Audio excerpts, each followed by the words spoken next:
a match week this has been, or match day, or half a match week, or whatever this crap is.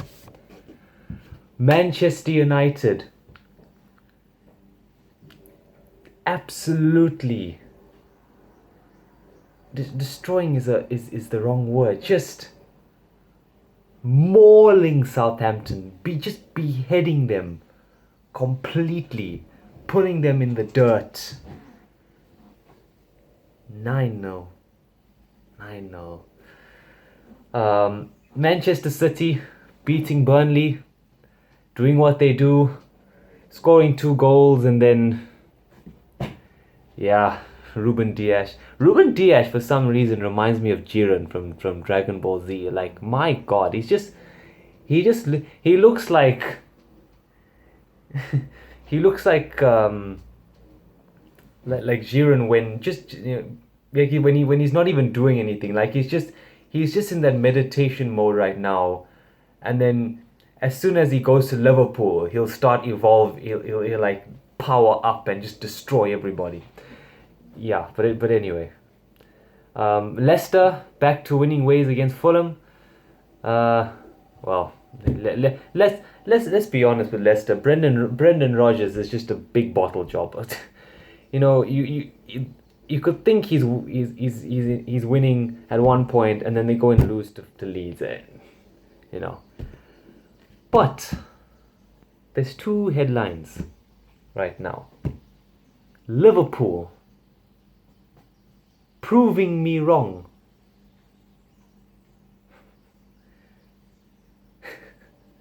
Proving me wrong.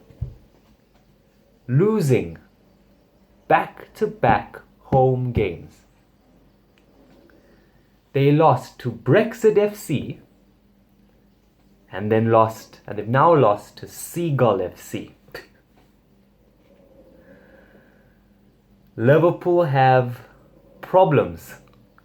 Big problems. And in other news,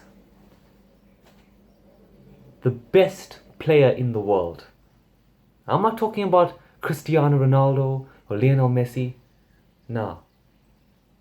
Jay Lings. How the fuck do you do this? Jay Lings. Lingardinho. Messi Lingard. Lingard. Cristiano Lingaldo. Whatever you want to call him. He's back. Did you see that performance, bruv? 2 goals. He's back. And I couldn't be happier for him. You know, seeing him play against Villa reminded me of like the good old days. You know, back when, Jesse Lingard was at his prime at Manchester United. And I really wish he could have stayed. I wish he could have been a part of what we're doing right now. But I think this was the right move for him. West Ham are on the rise. And I think West Ham definitely needed a bit of a creative flair player. I think that's what they were missing. I think they have good system players. I think they just needed a bit of a flair player. Someone who can produce that moment of quality, that moment of individual brilliance for them. And I think Jesse Lingard would be perfect for them. Yeah, let's listen. I'm going to say it now. West Ham is officially the biggest club in London. I love it. I love it. Everyone's in the mud. Arsenal in the mud. Tottenham. Mourinho's in the mud. Tottenham's on the mud. I'm saying Mourinho's in the mud. And Chelsea are sort of ascending from the mud. Tottenham and Chelsea play tonight. That's going to be very interesting. I think Tuchel will win. But the main headline, the self-proclaimed best club in the world, the best club in the world, Liverpool, best club in the world. We've got the best midfielder in the world, Thiago. He's going to come in. He's going to change everything. Bro, I'm going to banter aside. Okay. banter aside, let's talk Liverpool. Okay. Liverpool have just lost back-to-back home games in a very similar manner. And this is a problem for Liverpool. Because when you looked at the Tottenham game, you looked at the West Ham game. I think myself and a lot of other Liverpool fans thought, okay, Liverpool have now found some form. But it is very clear that Klopp has not addressed the main tactical issue, which is the low block, breaking down the low block. It is very evident that this team still cannot break down a low block. Okay? And there's a couple of things you could play. I mean, I saw some people saying Trent and Robertson were playing cross simulator. Literally, it seemed that they only plan of attack, which is cross the ball, when they're up against Lewis Dunk. You're trying to cross a ball against Lewis Dunk. He's literally one of the tallest defenders in the league. Like, have you ever heard of playing through a team like Manchester City does, like we do as well? But yeah, one thing I want to talk about is Thiago. There's no doubt that Thiago last season was probably the best CDM in the world. He won the Champions League with Bayern Munich in that position. Brilliant. But I don't think he's taken pace to the Premier League. When I watch him play, it's almost like watching Nemanja Matic play. The old Nemanja Matic. Where he slows down play way too often. The passing is often sideways and backwards. I mean, I saw that game. Sometimes you lose, but it's the way you lost. Liverpool never looked like they were going to score. Never. Not once. The most creative player on the pitch was Jordan Henderson with his long balls. And he was playing at centre back. Right? So, and here's the thing about Liverpool. Like, they gas Thiago so much, right? But he's failing. He has not gotten a grasp of the Premier League yet. It's quick. It's way too quick for him right now. Like, how many counter-attacks I saw where he gets the ball, slows it down, keeps it, looks around, passes it sideways, and then all the Brighton players get back.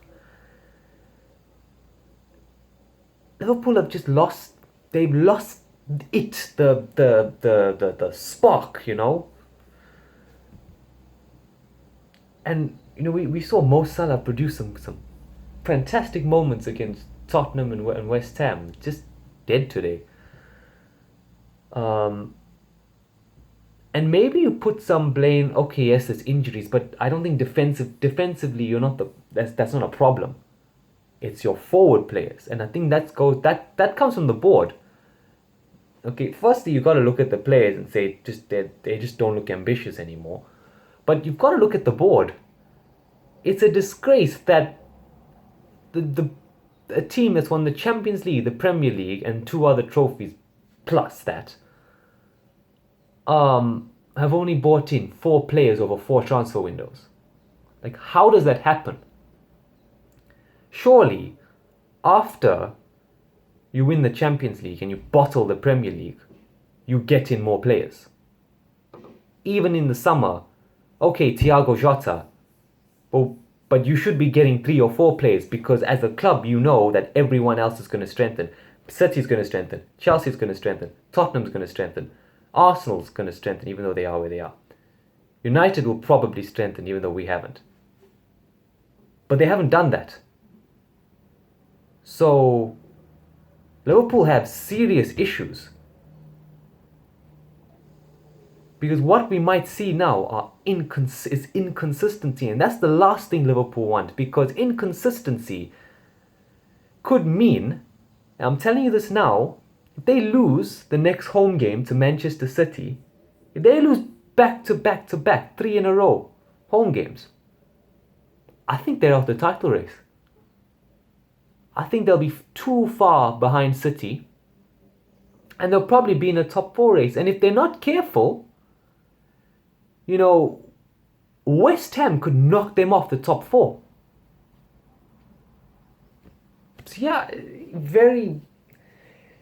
And that's the thing I want Liverpool fans to realize. I may be a United fan. I may be a United fan. I get that. But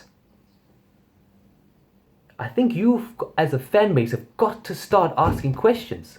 You have to. I've been asking questions of my club for 8 years, ever since Sir Alex left. Right? You've got to start asking these questions. Who's at fault? Why are they at fault? What needs to change? Right? Otherwise, you may not even finish in the top 4. That's an actual threat. And if you think otherwise, I can't help you. Right? I see some Liverpool fans, even some Liverpool fans still think they're going to win the Champions League. You have problems. You have serious problems. You realize that to win the Champions League, you probably need to have a close to perfect squad.